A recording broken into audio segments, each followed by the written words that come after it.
हमारे द्वारा किए गए भगवद भाव जीवन में उतर रहे हैं, मन में उतर रहे हैं, बुद्धि में उतर रहे हैं, इसका एक प्रमाण स्वप्न में प्राप्त होता है। आप कथा सुनते हैं, सेवा करते हैं, नाम जप करते हैं, और स्वप्न को आप मिथ्या मत मानिएगा। स्वप्न एक ऐसी स्थिति है जिस स्थिति में आप सो जाते हैं और सोने के बाद एक प्रकार से मृतक हो जाते हैं, और मृतक होने के बाद वहां ना गाड़ी है, ना साधन है, ना घर है, ना व्यापार है, ना धन है, सब कुछ आप ही बन जाते हो। आप ही धन बन जाते हो, आप ही गाड़ी बन जाते हो, आप ही सवेरा बन जाते हो, आप ही रात बन जाते हो, आप ही वृक्ष बन जाते हो। ये स्वप्न में दिखने वाली जो दुनिया है, ये है नहीं, ये कौन है? ये हम ही बन जाते हैं वहां जाकर के।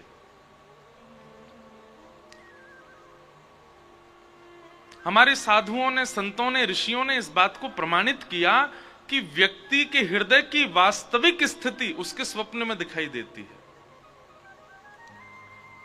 अनंत कथाएं सुनने के बाद भी, नाम जप करने के बाद भी, वृंदावन गमन करने के बाद भी, माला फेरने के बाद भी स्वप्न में आपको वो दिख रहा है जो नहीं दिखना चाहिए।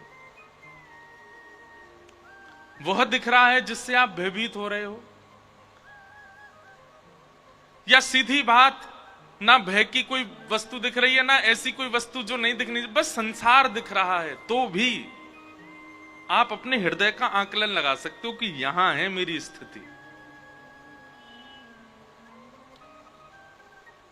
कई ऐसे साधक हुए, वे रात्रि में स्वप्न जो देखते थे ना, उसको अंकित करते थे, कहीं ना कहीं उसको लिखते थे, जो भी उनको स्मृति में याद आया। क्योंकि स्वप्न का एक स्वरूप होता है कि सुबह उठने के एक क्षण बाद ही आप विस्मृत होने लग जाएगा, भूलने लग जाओगे आप। 2-4 घंटे बाद जो आप बता रहे हैं वो कई बार आप मनोभाव से बनाते हैं। स्वप्न वास्तविक याद सबको नहीं रहता, पर कहीं ना कहीं हमको अपनी स्थिति पता चल जाती है कि किस तरीके का स्वप्न हम देख रहे हैं। वो हमारी आंतरिक मन की स्थिति दिखाता है।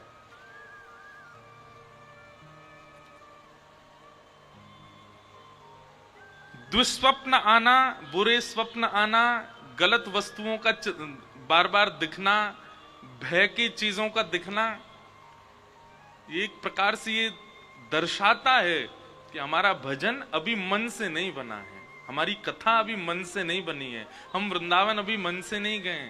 हमने अपने ऋषियों को, गुरुओं को, साधुओं को, महापुरुषों को मन से प्रणाम नहीं किया है।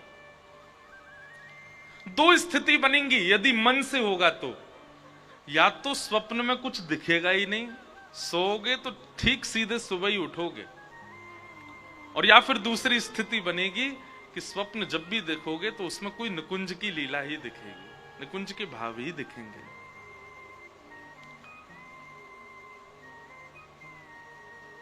कभी वृंदावन परिक्रमा दिख जाएगी, कभी कोई साधु दिख जाएंगे, कभी कोई भाव दिख जाएगा, कभी महादेव, और ये तो विशेष रूप से होगा कि श्री किशोरी जी की, ठाकुर जी की सेवा करे वाले इनको महादेव जरूर दिखेंगे स्वप्न में, और महादेव की आराधना करने वाले इनको युगल सरकार जरूर अनुभव कराएंगे। श्री हनुमान जी का नित्य चिंतन करने वालों को श्री राम स्वरूप का दर्शन हो सकता है। मतलब विपरीत प्रेम का आभास होता है चित्त में।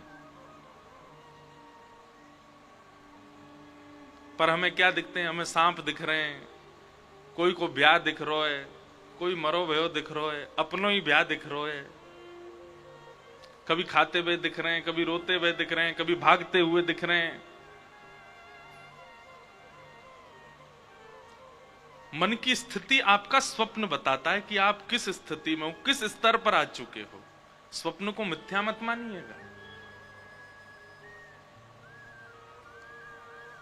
उसके लिए क्या करें?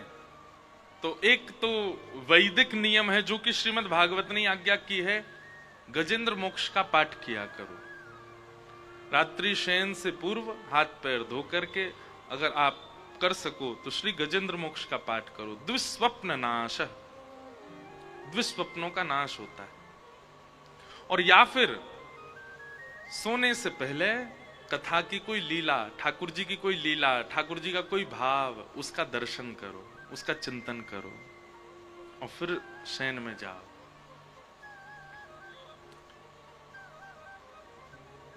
स्वप्न में दिखी, ये सूरदास जी वाणी लिखते हैं, कुम्मन दास जी ठाकुर जी की लीला लिखते हैं, इनको कहां अनुभव होती है ये? या तो स्वप्न में या फिर मानसी में। तो स्वप्न सामान्य नहीं है, स्वप्न स्थिति है आपके भजन की, आपके मन की, आपकी बुद्धि की। आपके विकार कितने नष्ट हो रहे हैं ये आपका स्वप्न बताएगा।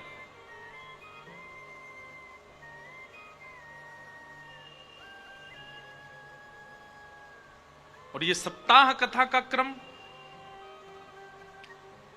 वह स्वप्न आवे जिससे प्रिया प्रियतम का वह अनुभव आभास हो।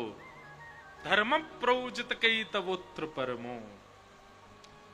पता नहीं क्यों हापुड़ की कथा बार बार ब्रज के भाव में ले जाती है। ऐसा होता नहीं अधिकतर कथाओं में, पर यहाँ पहले दिन से ही हमको पता नहीं क्यों बार बार वृंदावन के कुछ भाव कहने के मन होते हैं, ब्रज की कोई लीला, ब्रज की कोई चिंतन। और ये बात कोई प्रशंसा करवाने के लिए नहीं कह रहा, पर जैसे सब जगह कथा होती है तो मानव धर्म क्या है ये प्रधानता होता है कथा में, पर यहाँ बार बार ये होता है ब्रज के लिए क्या प्रधान होता है, ब्रज प्राप्ति के लिए क्या प्रधान, बार बार वही भाव आ रहे हैं। पूरी कथा वृंदावन परक ही हो रही है। निर्मत सराणाम सताम। तो भागवत जी का पहले हमने विषय सुना। विषय क्या है? परम धर्म की इच्छा, अपने आत्म कल्याण के लिए ज्यादा इच्छाएं प्रकट होना। देह की स्थिति कैसी है इस पर ज्यादा चिंतन ना जाना।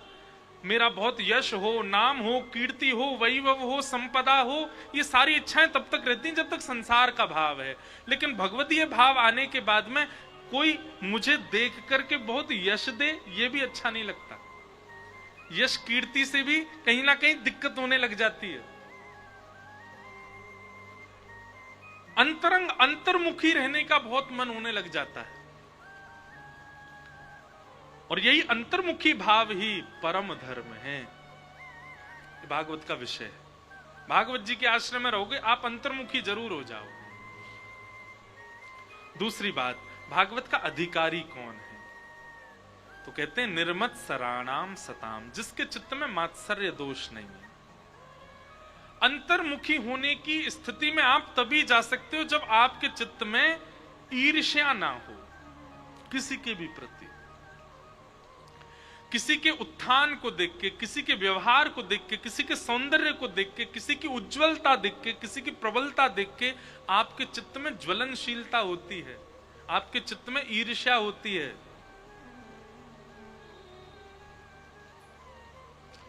तो ठाकुर जी बहुत दूर हैं आपसे। हमने कितने चरित्र सुने हैं। आज हमारे मध्य में नवनीत जी भी आए हैं, भक्तमाल जी का बहुत सुंदर उत्सव करते हैं गाजियाबाद में। आपने भी अवलोकन किया होगा, और हो सकता है कि मैं गलत भी हो सकता हूं। तो मैंने तो अभी पहली भक्तमाली करी जयपुर में, उसमें भी रसिक त्रिवेणी, स्वामी श्री हरदास जी, त्रिवंश महाप्रभु, हरिराम व्यास, 3 चरित्र रहे।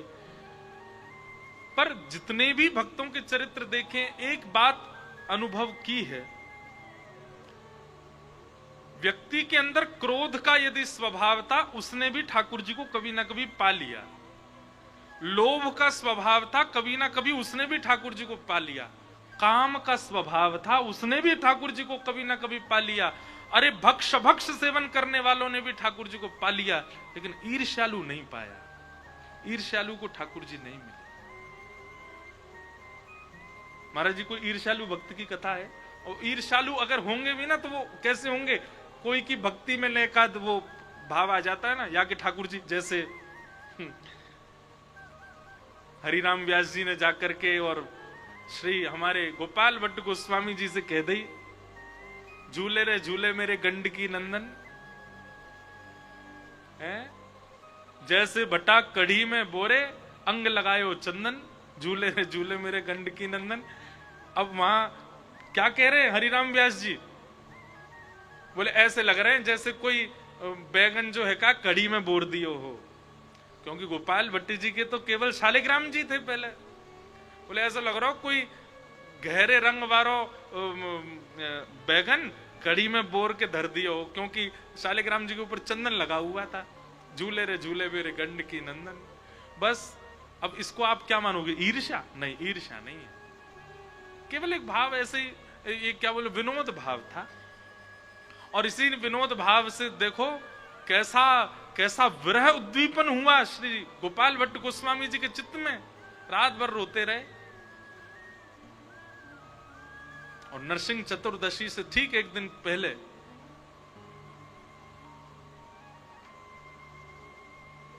नरसिंह चतुर्दशी के ठीक एक दिन बाद बुद्ध पूर्णिमा का है वो भैया। बैठ जाओ बैठ जाओ, क्या हुआ?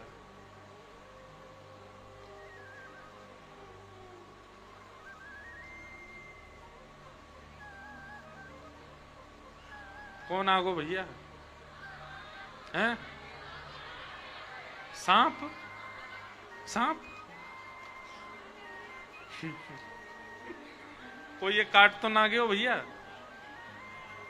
हैं? परीक्षित जी को ढूंढ तो नहीं रहे तक्षक सर्प? श्री कृष्ण गोविंद हरे मुरारे, हे नाथ नारायण वासुदेवा। श्री कृष्ण गोविंद हरे मुरारे, हे नाथ नारायण वासुदेव। श्री कृष्ण गोविंद हरे मुरारे। माँ सब ठीक है माता जी? उस सांप वाली मैया, अरे सुन तो लो ने, कौन यही है गुलाबी वाली? कौन कौन के पास आया था सांप? ठीक है सब, कोई दिक्कत तो नहीं है? हाँ कोई बात नहीं। शेषनाग आ गए, अब ठाकुर जी भी आ जाएंगे।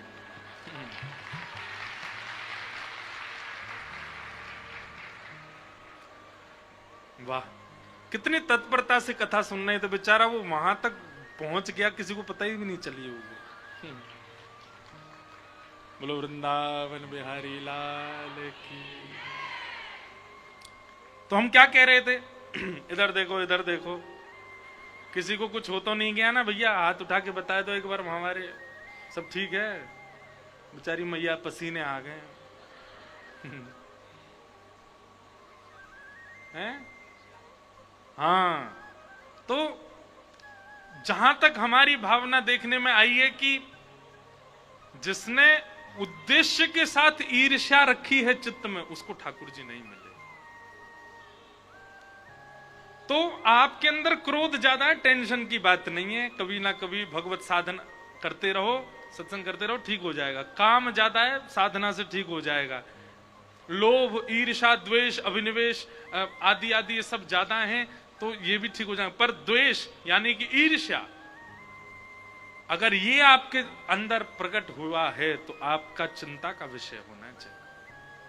और एक बात कहें आपको, सबसे ज्यादा मात्रा में यदि दोष मानवों के अंदर है तो वो द्वेष ही है, ईर्ष्या ही है। इसीलिए नहीं मिल रहे ठाकुर जी। ईर्ष्या का भाव नष्ट हो। निर्मत सराणाम सताम। तो भागवत जी का अधिकारी कौन? जिसके चित्त में ईर्ष्या नहीं है। इसका मतलब यह नहीं है कि ईर्ष्यालु व्यक्ति कथा नहीं सुन सकता। कथा में आए, कथा सुनना प्रारंभ करे, सुनते सुनते सुनते सुनते सुनते कुछ समय निकाले, कभी ना कभी तो कथा उसके चित्त से ईर्ष्या को नष्ट करेगी। तो आपके भीतर यदि कोई भी दोष विद्यमान है, निश्चिंत रहो। पर ईर्ष्या है तो चिंता होनी चाहिए, आपकी नींदें उड़नी चाहिए, आपका भजन बढ़ना चाहिए। निर्मत सराणाम सता, भागवत जी का सबसे पहला विषय, दूसरा अधिकारी। अब तीसरा, श्रीमद् भागवत जी का संबंध क्या है? वैद्यं वास्तवमत्र वस्तु शिवदम श्रीमद् भागवत जी धन की कामना के लिए कोई यज्ञ नहीं है। श्रीमद् भागवत जी कथा कई बार पितरों की मुक्ति के लिए भी कराई जाती है, पितरों के कल्याण के लिए भी कराई जाती है। निश्चित श्रीमद् भागवत जी से पितृ कल्याण होते हैं, व्यापार अच्छा हो जाता है, घर में गृह शांति हो जाती है, सब कुछ होता है। पर ये तो वो बात है कि आप प्रधानमंत्री से याचना कर रहे हो कि हमारी गली साफ करवा दो। अरे प्रधानमंत्री से मिले ही थे तो यूं कहते नगर साफ करवा दो, पूरे देश को स्वच्छ करवा दो। मतलब श्रीमद् भागवत जी के आश्रय में आकर के यदि पितृ मुक्ति की कामना रखी है, संकल्प लिया है, श्रीमद् भागवत जी की सन्निधि में आकर के व्यापार वृद्धि की कामना की है, वंश वृद्धि की कामना की है, और जो भी संसार के साधन रखे हैं, तो ये तो वही बात है कि प्रधानमंत्री से गली साफ करवाई है, गली साफ करवा दो हमारी। इतनी ऊंची श्रेष्ठता के पास, इतनी ऊंची श्रेणी वाले के पास जाकर के मांगा गया। श्रीमद् भागवत जी तो साक्षात कृष्ण को प्रदान करती है। श्रीमद् वल्लभाचार्य जी महाराज, श्री हितरवंश महाप्रभु, स्वामी श्री हरदास जी महाराज, गोसाई श्री विठलनाथ जी, मीराबाई, गोस्वामी तुलसीदास, कितने नाम लूं मैं, सबने भागवत जी का आश्रय लिया और भागवत जी के आश्रय से ही भगवत प्राप्ति हुई। बिना भागवत जी सुने कल्याण संभव नहीं।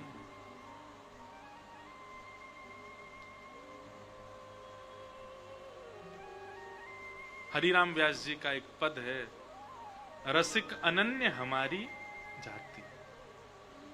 वहां पर भी उन्होंने उल्लेख भागवत जी का किया। और मुझे वो पद याद नहीं, उसमें कहते हैं भागवत जी को श्रवण करो, भागवत जी की मानो। स्वामी श्री हरदास जी महाराज ने हरिदास परंपरा का पालन करने वालों के लिए जो नियम बनाए हैं, उन नियमों में भागवत जी को प्रधान रखा। भागवत जी सुनो। सूरदास जी महाराज भी कहते हैं, पढ़िए सुनिए भगति भागवत, और कहां कछु कीजिए, मन रे कृष्ण नाम कह लीजिए। भागवत जी के बिना भगवत प्राप्ति में कहीं ना कहीं आपके चित्त में, मैंने कहा ना पहली बात कि गलतियां ना बने, उसके लिए भागवत जी बहुत आवश्यक हैं। यही आपके चित्त को वैसा निर्माण करेंगे जिससे आप भगवत प्राप्ति में सार्थकता प्राप्त कर सको। तो श्रीमद् भागवत जी अन्य अन्य साधनों के लिए यदि आप सुन रहे हो तो एक प्रकार से बहुत बड़ी सत्ता के पास जाकर के तुच्छ वस्तु मांग रहे हो। श्रीमद् भागवत जी के आश्रय में तो केवल एक संकल्प लो, पहले दिन से लेकर के 7 दिन तक एक ही भावना रखो, एक एक क्षण मन में यही जाप करते रहो, हमें ठाकुर जी की प्राप्ति हो जाए, हमें श्याम सुंदर के प्रत्यक्ष अनुभव हो जाए। प्रत्यक्ष नहीं हो सके तो स्वप्न में हो जाए, स्वप्न में नहीं हो सकते तो कहीं ओझल से ही दिख जाए, ठाकुर जी का कोई वो अनुभव हमारे जीवन में करा दो नाथ। भागवत जी सामर्थ्य रखती हैं ठाकुर जी को प्रदान करने की, पर विडंबना है कि कोई भागवत से ठाकुर जी मांगता नहीं, याचना करता नहीं। वैद्यम वास्तव मत्र वस्तु शिवदम। और एक और बात, शिवदम शब्द कहकर के श्री शुकाचार्य जी महाराज यहां पर वर्णन कर रहे हैं कि श्रीमद् भागवत जी केवल ठाकुर जी से मिलवा देंगी। मतलब वैसा नहीं है कि आपने किसी को बहुत पैसा दे दिए कि फलाने व्यक्ति से मिलवा दो, वो व्यक्ति आपको लेके गया, दूर से दिखा दिए, बोले देख लिए ना, मैंने कही थी मिलवा दूंगा, दिखा दिए तुमको, चलो जाओ। भागवत जी ऐसी नहीं है। शिवदम, शिवदम शब्द का मतलब होता है कल्याणकारी। श्रीमद् भागवत जी ठाकुर जी से मिलवाएंगी तो ऐसे नहीं मिलवाएंगे कहीं दूरदार से दिखा दिए, ठाकुर जी को लाके गोद में ही बैठा देंगे और बोलेंगे जितना चाहो खिलाओ, इनको आनंद कराओ, तुम्हारे हैं। ऐसी हैं भागवत जी। अरे भैया, मैं औरन के कहा प्रमाण दूं आपको, औरन के क्या एग्जाम्पल दूं आपको, औरों की क्या बातें बताऊं आपको। केवल 5 वर्ष की सेवा ही मैंने पूर्ण की थी ठाकुर जी, कथा करते करते 5 वर्ष हुए और श्री भागवत जी ने प्यारे गिरधर लाल जी को लाके गोद में बैठा दिया, उनकी सेवा प्रदान कर दी।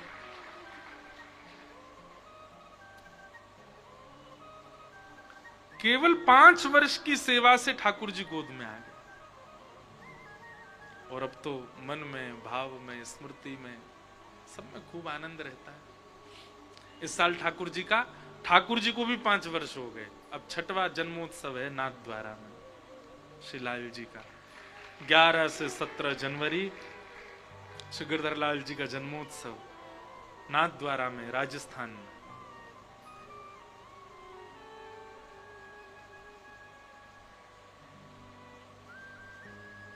हे घणी खम्मा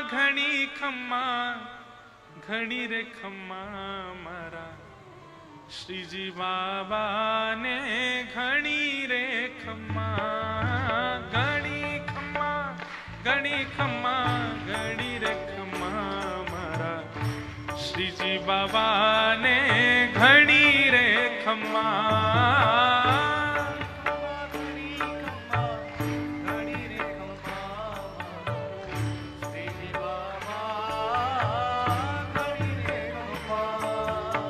घणी खम्मा घणी रे खम्मा मारा श्री जी बाबा ने घणी रे खम्मा। घणी खम्मा घणी रे खम्मा मारा श्री जी बाबा ने घणी रे खम्मा। ब्रजनो गोपाल छे गैयानो बाल छे, ब्रजनो गोपाल छे गैयानो बाल छे। हे ब्रजनो गोपाल छे गैयानो बाल छे, ब्रजनो गोपाल छे गैयानो बाल छे। हे मेवाड़नो राजा ने घणी रे खम्मा मारा श्री जी बाबा ने घणी रे खम्मा। हे घणी खम्मा घणी रे खम्मा मारा श्री जी बाबा ने घणी रे खम्मा। हे घणी खम्मा घणी रे खम्मा मारा श्री जी बाबा ने घणी रे खम्मा। घणी खम्मा घणी रे खम्मा मारा श्री जी बाबा ने घणी रे खम्मा। हमारे श्री गिरिराज जी विराजते हैं नाथ द्वार में।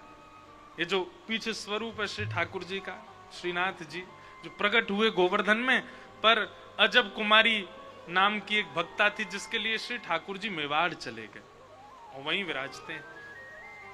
तो उन्हीं के सन्निधि में श्री गिरधर लाल जी का इस बार का 6वां जन्मोत्सव है। तो मैं क्या निवेदन कर रहा था, 5 वर्ष की सेवा, केवल 5 वर्ष के भागवत जी के आश्रय से श्री ठाकुर जी की सेवा प्राप्त हो गई।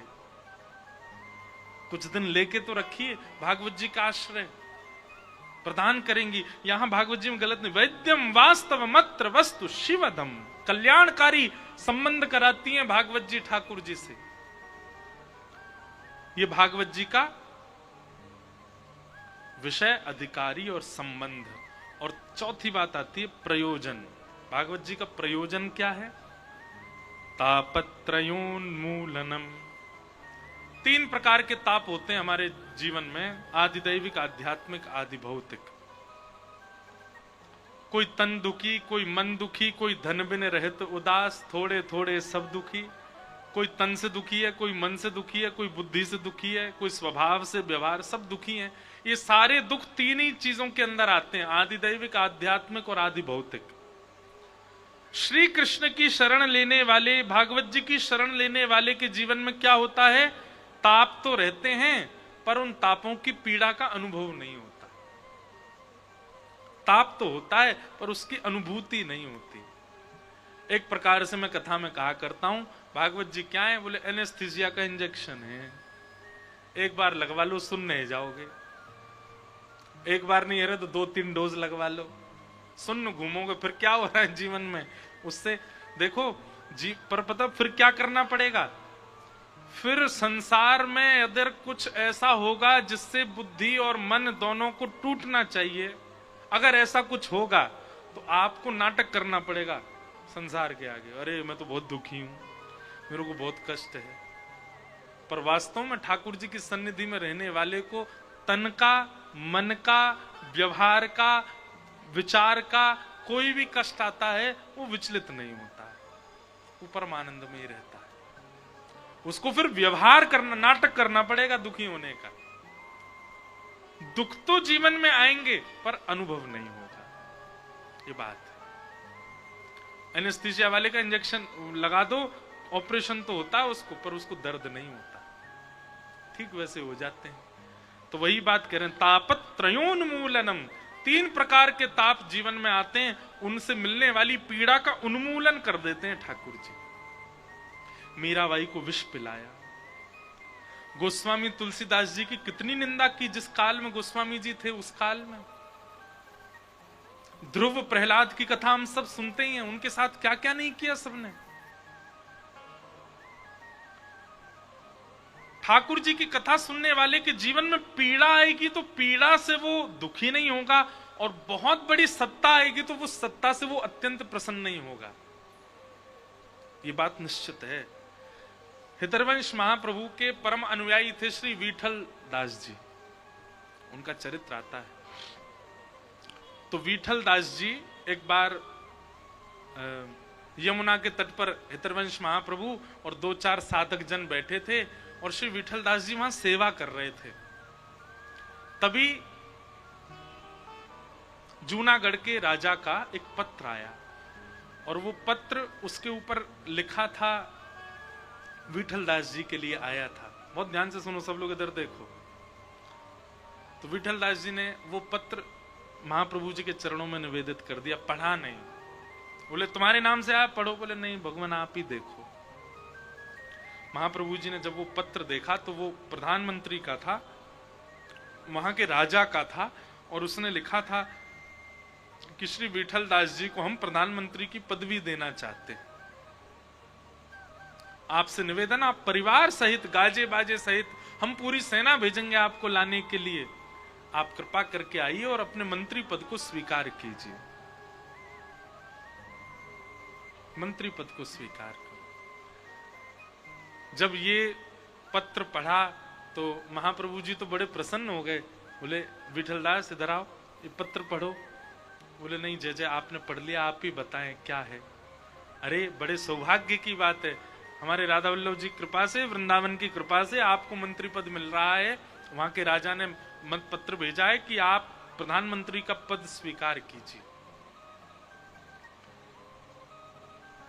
विठल दास जी की स्थिति ऐसी हो गई जैसे मानो किसी ने बहुत संपत्ति छीन ली हो। रोने लगे, गिर पड़े, वृंदावन की रज को बार बार हृदय से लगाने लगे, मस्तक से लगाने लगे, महाप्रभु जी के रूप को देख देख करके सिहाने लगे, और हृदय पे हाथ रख के बोले मैं वृंदावन छोड़ के नहीं जा सकता, श्री राधा वल्लभ जी को छोड़ के नहीं जा सकता, अपने गुरुवर को छोड़ के नहीं जा सकता, इन ब्रजवासियों की संगति छोड़ के नहीं जा सकता, इन कुंज निकुंजों में मिलने वाला वह सुख उसको छोड़ के नहीं जा सकता, वृंदावन की प्रातः काल की सुगंधी को छोड़ के मैं कैसे जीवित रहूंगा वहां। गुरुदेव आप निवेदन कर दीजिए, आप कह दीजिए मुझे ये पदवी स्वीकार नहीं है। महाप्रभु जी ने डांटा विठल दास जी को, और विठल दास जी से कहा कि जीवन में जो आता है ना वो प्रारब्ध से आता है। प्रारब्ध से आने वाले दुख को जब हम प्रारब्ध मांग के भोग लेते हैं तो फिर प्रारब्ध से आने वाले सुख को क्यों नहीं भोगे। अगर आपने प्रारब्ध से मिलने वाले दुख को छोड़ा तो वो कभी ना कभी भोगना तो पड़ेगा, चाहे उसके लिए पुनर्जन्म लेना पड़े। इसी प्रकार प्रारब्ध से मिलने वाले सुख का भी यदि त्याग किया तो उसको भोगने के लिए भी पुनर्जन्म लेना पड़ सकता है। इसलिए विठल यदि प्रारब्ध से मिल रहा है तो उसको स्वीकार करो। तुम्हारी मन स्थिति नहीं है ये बात मैं जानता हूं, पर इसको स्वीकार करो। ये होती है स्थिति वैष्णव की। तो विठल दास जी चले गए, प्रधानमंत्री का पद स्वीकार किया उन्होंने, लेकिन उनके चरित्र में आता है नित्य क्या होता था। प्रधानमंत्री बन गए तो उनको एक खजान कोष मिला, एक पूरा धन संपत्ति मिली। वो चाहते तो उससे अपने परिवार में उससे अपने कुछ कर लेते, पर वो क्या करते थे, जितना उनको धन मिला उससे उन्होंने बहुत सारे अश्व खरीदे, घोड़े, और वे घोड़े खरीद के उन्होंने क्या किया, जूनागढ़ से लेकर के वृंदावन तक कुछ कुछ किलोमीटरों में, जैसे 10 किलोमीटर में एक घोड़ा, उससे 10 किलोमीटर में एक घोड़ा, इस प्रकार वृंदावन तक सारी घोड़ों की फौज लगा दी। नित्य राधा वल्लभ जी का प्रसाद उन घोड़ों पर कोई व्यक्ति बैठ करके जूनागढ़ लेके आता, रोज श्री राधा वल्लभ जी और महाप्रभु जी का शीत प्रसाद ही पाते थे। ये होती है वैष्णव की स्थिति। वृंदावन में हमारे बंदर पर्स ले जाते हैं तो हम रोने लग जाते हैं, भैया फ्रूटी एक ही पिला दो, एक में ही दे दे तो। हम वैष्णव बनना है। यहां पूरी संपत्ति ठाकुर जी की सेवा में निवेदित कर दी। तो वैद्यम वास्तवमत्र वस्तु शिवदम तापत्रयोन्मूलनम श्रीमद् भागवते महामुनि कृते किंबा परैरीश्वर सद्यो हृदय वरुद्ध तित्रकृत भी शुश्रूषुभिस्तच्छणा। आप लोगों को जिस दिन पता चला, ध्यान से सुनो, जिस दिन पता चला कि हापुड़ में कथा होने वाली है, उसी दिन आप लोगों ने यदि मन बना लिया था कि हम कथा सुनने जाएंगे, तो श्रीमद् भागवत जी साक्षी हैं। भागवत जी कहती हैं, जिस दिन आपने मन बनाया कथा सुनने का, उसी दिन श्री राधा रमण जी आपके चित्त में आकर के विराजमान हो गए, और उसी दिन से ठाकुर जी ही कथा में ला रहे हैं। अब सुनो, ताली तो बजा दी आपने, लेकिन मूल बात क्या है? ठाकुर जी चित्त में विराजमान हो गए क्योंकि आपने कथा सुनने का मन बनाया। आपने विचार किया कि वहां कथा होगी, महाराज जी आएंगे, हम कथा सुनने जाएंगे। तो इसका मतलब श्रीमद् भागवते महामुनि कृते किंबा परैरीश्वर सद्यो हृदय वरुद्ध तित्रकृत भी, केवल सुनने की इच्छा मात्र से ठाकुर जी चित्त में आ गए। 7 दिन तक आप नहीं आएंगे, ठाकुर जी लेके आएंगे आपको यहाँ पर। 7 दिन तक आप नहीं बैठोगे, ठाकुर जी बैठाएंगे। अरे सुनो तो बात को, पर 7 दिन बाद कथा विश्राम होगी, उसके बाद आपकी जिम्मेवारी है कि वो हृदय कुंज में ही रहे, वो जाए ना। ये कथा क्यों सुन रहे हैं? कथा सुनने की इच्छा से ठाकुर जी चित्त में आ गए। अब हमारी कथा सुन के, व्यास मंच से निकली वाणी सुन करके वो योजनाएं बनाओ कि जो चित्त में आए वो चित्त में ही रह जाए, अब वो जाए ना।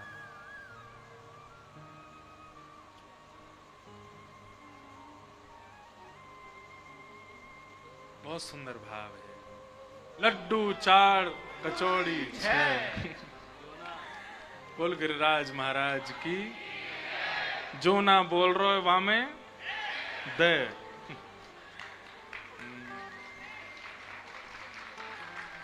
तो भैया अब आप सब खड़े ही रह गए हो।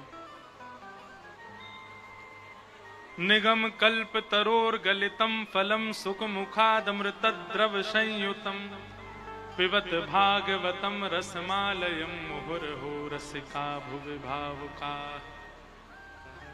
10 मिनट और बैठो, फिर कथा को विश्राम देते हैं। 10 मिनट और विराजो सब लोग।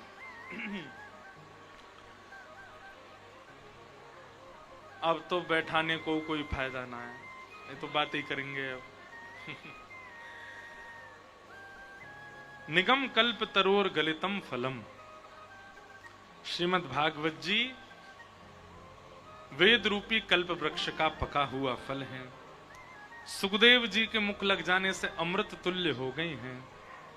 पिबत भागवतम रसमालयम, ऐसी भागवत की कथा को पियो। अरे नेक नीचे है जाओ भैया, धीरे धीरे है जाओ, धीमे है जाओ, सब बोलो मत, बस 5 मिनट सुनो। पिबत भागवतम रसमालयम। भागवत जी कथा को पियो। पीने का अभिप्राय क्या है? वो घटनी चाहिए आपके जीवन में। और ऐसा नहीं कि 7 दिन जब कथा सुन लेंगे उसके बाद हम धीरे धीरे कथा में जो सुना उनको जीवन में इंप्लीमेंट करना शुरू करेंगे। हम 9 साल, बहुत ज्यादा एक्सपीरियंस तो नहीं, पर 9 साल की कथाओं में इतना कर चुके हैं कि कथा सुनने के बाद आप यदि ये सोचो कि हम जीवन में घटाएंगे, कभी नहीं घटा पाओगे। कब घटाना है? कथा सुनते सुनते ही घटाना है। जैसे ही व्यास जी कुछ कह रहे हैं, सुनते सुनते ही मन बनाना है कि नहीं, ये हमें करना है, ऐसा हमें बनना है, ये हमारे जीवन में होना चाहिए, ये हमें करना है, इसकी व्यवस्था हमको बनानी है। ये तुरंत सुनते ही यदि आप करेंगे तो ही आपके जीवन में घटेगी। इसी को कहते हैं कथा को पीना। अधिकतर लोग कथा सुनते हैं, सुनने का मतलब क्या होता है, करेंगे ठीक है, एक आध महीना बाद थोड़ी गर्मी आ जाएगी, फरवरी मार्च के बाद तब से करेंगे। अरे नहीं, अभी उसी समय घटाइए जीवन में जिस समय आप कथा सुन रहे हो। पिबत भागवतम रसमालयम मुहुरहो रसिका भुवि भावुका। अच्छा, अगर नहीं घट पा रहा हो तो क्या करें, मुहुर हो, सुनते रहो, फिर दोबारा सुनो, फिर दोबारा। आजकल तो सबके फोन में कथा चल जाती है, सब लोग फोन में कथा सुनते हैं, निरंतर सुनते रहो। एक बात हमारी बहुत ध्यानपूर्वक सुनिए, अपने पूरे 24 घंटा में केवल 20 मिनट, केवल 20 मिनट ठाकुर जी का कोई भी सत्संग किसी भी अद्भुत वक्ता से, किसी भी अद्भुत वाणी वाले संत से 20 मिनट नित्य सुना करो। हमारी कीर्तन में बहुत रुचि बन जाती है, भजन में रुचि बन जाती है, नाचने गाने को मिल रहा है। हमारी वृंदावन में रुचि बन जाती है, घूमने को मिल रहा है। परिक्रमा में रुचि बन जाती है, ठीक है, सखा मित्र सब गप्प मारते लगा लेंगे। सत्संग में रुचि बनाओ, जो प्रवचन कर रहे हैं उनके भाव में रुचि बनाओ, वो रुचि बनेगी, धीरे धीरे अपने आप ये बात घटित होगी। पिबत भागवतम रसमालय। अब आप कथा पी रहे हो, अपने अंदर घटा रहे हो, अपने जीवन में लगा रहे हो उसको। इस प्रकार ये 3 मंगलाचरण भागवत जी के गाए गए, इन्हीं के माध्यम से भागवत जी को प्रणाम किया गया। अब 88,000 सौनकादि ऋषि नैमिषारण्य क्षेत्र में बैठे हैं और सूत जी महाराज से उन्होंने कुछ प्रश्न किए। इन्हीं प्रश्नों के उत्तर में सूत जी अब कथा सुनाएंगे भागवत में, और यही भागवत की कथा हम आप सब लोग श्रवण कर रहे हैं। आज कथा का द्वितीय दिवस। कल बंधुओं विशेष जानकारी, पूरी जानकारी तो महाराज जी देंगे, पर सुबह प्रभात फेरी है और कल पता चलेगी कितने तगड़े वाले भक्त हो। सवेरे सवेरे सवेरे सवेरे कितने समय क्या है महाराज जी? 6 बजे का महाराज जी बताएंगे। 5:30 बजे का समय है। और कहाँ है महाराज जी? लक्ष्मी नारायण मंदिर से। अब पहुंचानी तो हमारी जिम्मेवारी, कहां पहुंचाएंगे? पहुंचाना तो महाराज जी हमारा काम है। आप तो कस ये बताओ कि कहां आनो है। लक्ष्मी नारायण मंदिर सवेरे आ जाओ, पहुंचेंगे कहां जे तो भगवान जाने, ये तो ठाकुर जी जाने। हमारे हिसार के दिव्यदास जी आ रहे हैं, खूब जोरदार कीर्तन करेंगे सुबह सुबह। महाराज देखो, प्रभात फेरी की सार्थकता ये होनी चाहिए, जब प्रभात फेरी में आओ तो मोजा पहन के आई हो, स्वेटर डाल के आई हो, शॉल ओढ़ के आई हो, मुफलर बांध के आई हो, और जब जाओ तो केवल कुर्ता में जाइयो। सबरे आपके जितने भी ये गरम कपड़ा है सब अपने आप ही उतर जाएं, तब समझो कि प्रभात फेरी करी आपने। महाराज कल पूरे हापुड़ को जगाएंगे हरिनाम संकीर्तन से, कल पूरे हापुड़ को जगाएंगे श्री राधा नाम संकीर्तन से। सवेरे 5:30 बजे पूज्य महाराज जी रहेंगे, हम रहेंगे। बड़े महाराज जी की अनुकूलता होगी, महाराज जी भी थोड़ी देर के लिए आशीष देने पधारेंगे। दिव्यदास जी रहेंगे, हम सबरे खूब आनंद से उछल कूद करते भय, नाचते गाते भय हापुड़ की गली इनको ही कल कुंज गली बनाए देंगे। और फिर परसों ठाकुर जी आएंगे, परसों नंदोत्सव कथा में होगा, तो कल पूरे हापुड़ की कुंज गली बनेंगी। खूब भाव से सब लोग